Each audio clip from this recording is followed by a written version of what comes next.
two college students ignored their instructor's warning and secretly dived into the mysterious cave at the bottom of the pool. On their way back, they were horrified to discover that the once crystal-clear passage had already been covered by swirling silt. They had not laid a guideline, nor did they have any reference points. Just like that, in a dark maze of their own making, they completely lost their sense of direction. And this is the story we're telling today, the St. Rosa Blue Hole diving tragedy. The St. Rosa Blue Hole is located in central New Mexico. From the outside, it appears to be an almost perfectly circular formation. But beneath the surface lies a main chamber shaped like an hourglass. Its entrance is about 24 meters in diameter and equally 24 meters deep, thanks to its exceptional clarity and a year-round water temperature of around 16 degrees Celsius. It has long been one of the most popular local diving training sites. What many people don't know, however, is that at the bottom on the eastern side of this hourglass chamber, there is a hidden fissure. It is only about 1.2 meters wide.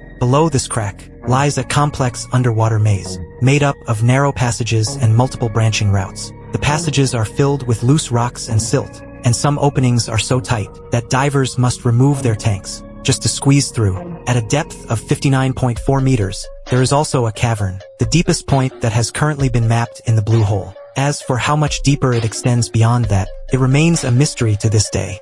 On March 10, 1976, a diving instructor brought more than a dozen college students to the St. Rosa Blue Hole for a diving experience. Before entering the water, the instructor repeatedly emphasized that they were only allowed to dive in the open water of the pool and must never approach the mysterious cave at the bottom. But the instructor's warning felt more like an invitation to the abyss. It sparked curiosity in two members of the group, David and Mike, about the mysterious cave. Taking advantage of a moment when the instructor wasn't paying attention, the two quietly made their way to the entrance of the cave. They carried no guideline and not even a backup air tank, yet they entered without hesitation. The once brightly lit underwater world was instantly swallowed by darkness. Fortunately, both of them had headlamps. The strange and fascinating scenery inside the cave filled David and Mike with excitement. They continued descending, passing the first junction. Completely absorbed in the beauty ahead, they failed to notice that the silt they had disturbed was already covering their path behind them.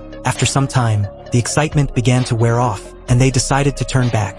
It was at that moment that they realized in horror, the once crystal-clear passage they had come through was now completely clouded. Panic set in, causing their air consumption to increase rapidly. Without a guideline, they could only search blindly for a way out. In the murky water, as they continued to stir up the silt, visibility in the passage dropped sharply until it swallowed them completely.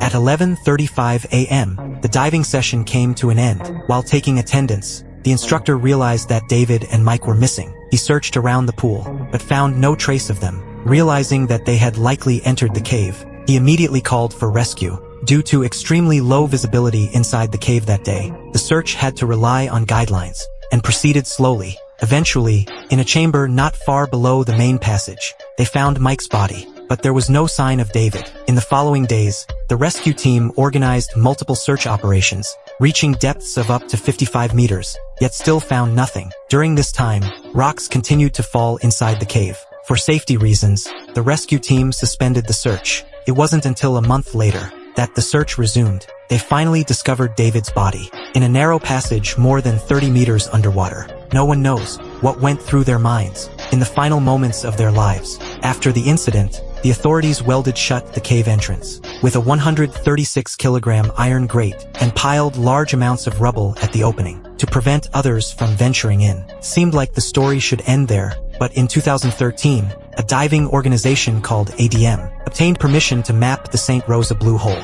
Took them 3 years just to clear the debris at the bottom of the cave. In March 2016, they once again dispatched a professional diving team to the site. The team leader, Mike, was a veteran diver with over 20 years of cave diving experience. Another member, Sean, was a former Navy diving instructor, equally experienced. Their plan was to spend 3 days exploring and mapping the Blue Hole. At first, everything went smoothly. During the first 2 days, the team laid down guidelines underwater and successfully mapped the Blue Hole. Then, on March 26, 2016, Mike and Sean prepared for their final dive. The plan was simple. Mike would descend alone into the deeper parts of the cave to complete the final mapping, while Sean would remain at entrance number 2 to support him. This follows a strict rule in cave diving: eliminate unnecessary risks. However, after Mike disappeared into the depths, Sean did not stay in place as planned. Instead, he followed along the guideline Mike had laid. He moved slowly through a maze of massive boulders, with the passages below becoming increasingly narrow. In some sections, he could barely squeeze past the Sahori, brushing right against them. Before long, Sean reached the entrance to chamber number 4, a narrow passage less than 1 meter wide. He tried to turn sideways to squeeze through, but the bulky rebreather on his back became lodged against the ceiling of the passage. No matter how he adjusted his angle, he couldn't move even an inch. Just like that, he became trapped in the narrow crevice. The instinct to survive drove Sean into violence and Gersh. The silt he stirred up quickly turned the water into a blur of darkness. Panic took over, and his breathing began to accelerate uncontrollably. Once his breathing rate exceeded the limits of his rebreather, he risked suffering from carbon dioxide toxicity. A few minutes later, Mike, who was on his way back after completing the task, spotted Sean. The place where Sean was trapped was the only exit of the cave. Though shocked, Mike remained calm. He reassured Sean, while helping him adjust his position. After a difficult struggle, Sean finally managed to free himself. The two paused for a few minutes to recover. At this point, there was no use blaming Sean. For safety, Mike decided to lead the way, with Sean following behind. But on the way back, the shaken Sean became entangled in the guideline once again. He instinctively began to struggle violently. Up ahead, Mike suddenly felt the line being pulled, and then it slipped from his hand. He shone his headlamp into the darkness, but all he could see was thick, swirling silt.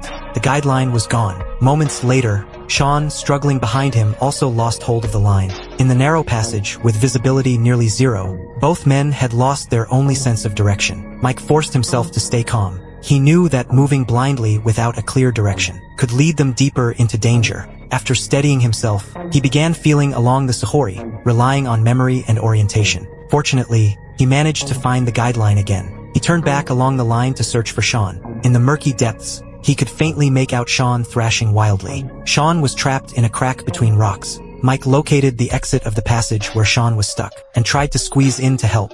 But when Sean saw Mike approaching with the guideline, his survival instinct overwhelmed his last bit of reason. Without waiting for Mike to clear the passage, he desperately tried to force his way out. As a result, both of them became stuck at the narrow exit at the same time. During the struggle, Sean's fins kicked wildly, nearly knocking off Mike's mask. Mike realized that if this continued, both of them would die there. Summoning all his strength, he forced himself into the crack, while Sean rushed away along the guideline, disappearing into the murky passage. After the chaos, Mike discovered that one of his fins was gone, and the inflation valve of his dry suit had been kicked open by Sean. Cold water began flooding into his suit. He had to get out immediately. Fortunately, after squeezing out of the crack, he found the missing fin. He then followed the guideline, struggling back. But as he swam, something felt wrong. The water ahead was unusually clear, and there was no movement in the guideline, which meant no one was there. A terrifying thought crossed his mind. Sean may have taken a wrong turn again in his panic. With that realization, Mike turned back and followed the line deeper once more. Finally, at a junction inside the cave,